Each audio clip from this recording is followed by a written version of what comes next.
capítulo nos traz como título Estudando o Cérebro. Mas vamos recordar primeiramente alguns ensinamentos que Calderaro nos deu nos capítulos anteriores a respeito do cérebro. Quando nos diz o cérebro é um instrumento que traduz a mente, que é manancial dos nossos pensamentos. Por meio dele, unimos-nos à luz ou à treva, ao bem ou ao mal. Vejamos como é de grande importância esse ensinamento, principalmente nos nossos dias, no nosso dia a dia. Pois através desse instrumento é que nos direcionamos e direcionaremos o nosso viver para o bem ou para o mal. Que aquilo que nós pensamos no bem, nós vamos agindo no bem. Se a gente pensar no mal, a gente vai agindo no mal. No outro trecho, Calderaro nos diz que não podemos guardar plena recordação no que nos acontece em sonhos, em virtude da deficiência do cérebro, incapaz de suportar a carga de duas vidas simultâneas. Isso quando nossos sonhos são vivências de outros planos, ou sonhos com pessoas ou lugares de outras esferas. Isso acho que já aconteceu com todos nós, né? Às vezes a gente acorda e fala, mas eu sonhei, eu tenho certeza que eu sonhei alguma coisa, e a gente não se lembra de jeito nenhum, né? Isso nos esclarece que quando dormimos, podemos viver na vida real, não outro plano. Nós viajamos para outros planos e encontramos pessoas e lugares de outras esferas. Isso vem também nos esclarecer, né? Porque eu acho que todos nós já tentamos lembrar de algum sonho que a gente não consegue, não é? Em outro trecho do capítulo 3, Calderaro nos diz que temos apenas um cérebro e que se divide em 3 regiões distintas. Entendemos como se for um castelo de 3 andares.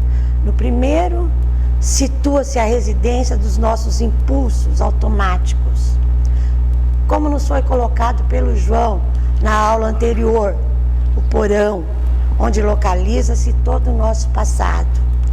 No segundo andar, localiza-se o domicílio das conquistas atuais, onde se erguem e se consolida as qualidades nobres que estamos edificando, nossas lembranças atuais, o que nós estamos vivenciando hoje.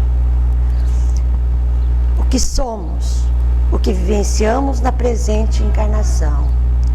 No terceiro andar, a casa das noções superiores, indicando as eminências que nos cumpre atingir, ou seja, nossa programação no que viemos cumprir. Se vamos cumprir, é uma coisa. Se não vamos, é outra. Se cumprirmos, é uma solução. Mas se não cumprirmos, problemas. Mas está tudo gravado ali. O subconsciente, o consciente e o superconsciente. Como vemos nessa explicação, é que possuímos em nós mesmos o passado, o presente e o futuro. E nos reporta ainda mais quando explica André Luiz, parado frente ao leito de certo enfermo, abatido e pálido, que mantinha-se unido à deplorável entidade de nosso plano, em míseras condições de inferioridade e de sofrimento, examinando 2 enfermos, um na carne e outro fora da carne, Calderaro diz a André Luiz, examine o cérebro de nosso irmão encarnado. E André Luiz nos diz, como reparara de outras vezes, ali estava complicado o departamento da produção mental, semelhando-se a laboratório dos mais complexos e menos acessíveis.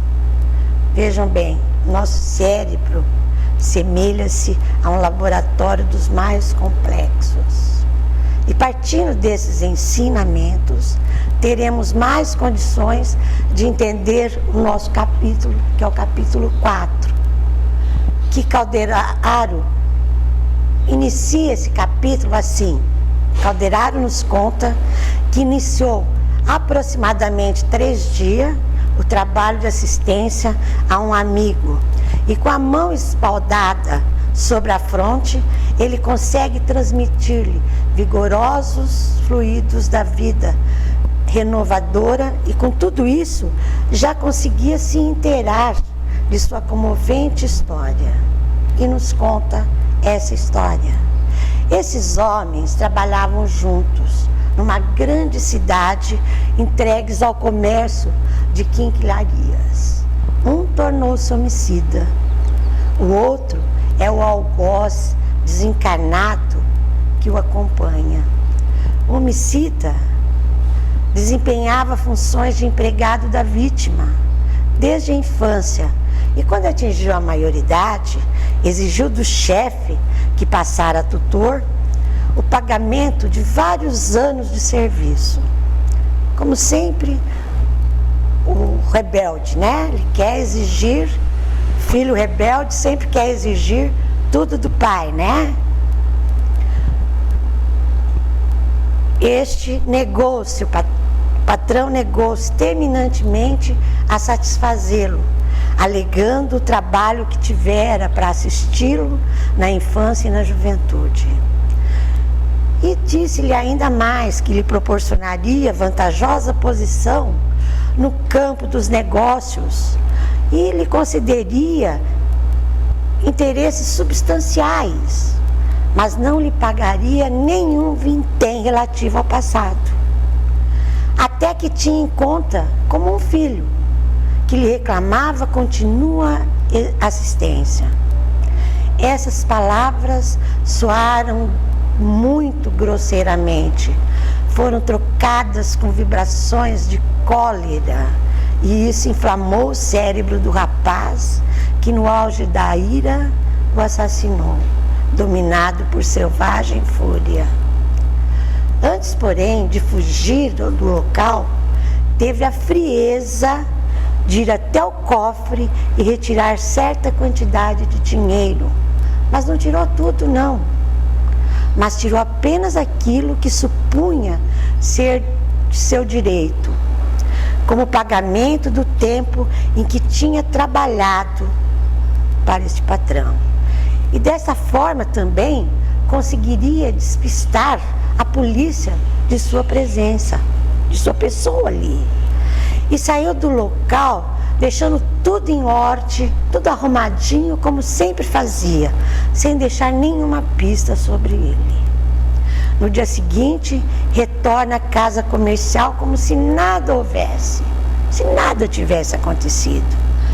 E o fato de não terem dado falta do patrão, até então, devia-se que muitas vezes ele passava até a noite ali trabalhando, enquanto que a família se refugiava numa propriedade rural. E quando o serviço necessitava, ele ficava realmente trabalhando a noite inteira e às vezes até por dias seguidos. Mas o assassino, aparentemente mostrando preocupação ante as portas fechadas, convida um guarda da quadra para auxiliá-lo a abrir a porta, arrombar para ver o que acontecia. E logo se espalha a notícia do crime. Entretanto, a justiça humana se vê embaralhada na habilidade do assassino e não consegue elucidar o crime. O rapaz foi pródigo nos cuidados de salvaguardar os interesses do morto, mandando selar cofres, livros, providenciando arrolamentos laboriosos. Requisitou amparo das autoridades, tanto para a viúva como para os filhinhos do tutor falecido. Fez tudo e com tanto pranto, com tanto choro, com tanta lamentação, que convenceu a todos que ele tinha sido um pai para ele e que ele estava vitimado. E por tanto desvelo, ainda veio receber uma parte da herança, uma grande parcela da herança do falecido. Depois de tudo resolvido, retira-se para outro centro comercial, onde inicia sua trajetória como grande comerciante. Conseguiu lubridiar os homens, mas não pôde lubridiar a si mesmo. A entidade desencarnada, concentrada na ideia de vingança, passou perseverantemente a segui-lo. Passa então o assassinato a ser o verdugo do assassino. E ata-se a sua organização psíquica da mesma forma que a era se agarra ao muro viscoso. Tratou apenas, após o fato transcorrido, a dedicar-se aos empreendimentos materiais, ansioso a esquecer de si mesmo, principalmente da sua insatisfação interior. Quanto mais dinheiro acumulava, mais se sentia intranquilo e tinha enorme sofrimento interior, sem nunca se confessar a ninguém. Com o tempo passando, decidiu constituir família. Casou-se com uma jovem de alma elevada, a qual lhe deu 5 lindos filhinhos. Em consequência, a elevação espiritual da esposa consegue manter-se de certo modo equilibrado. Vejamos aqui que, olha, a elevação da esposa dentro do lar consegue manter certo equilíbrio, tanto para ele que tinha uma mente pesada, né? Mas principalmente para os filhos e para a educação. Olha como é importante ter um ponto positivo dentro do lar, né? Achei muito interessante. E ele nunca se sentia equilibrado, pois sempre a sua vítima estava ao seu lado, né?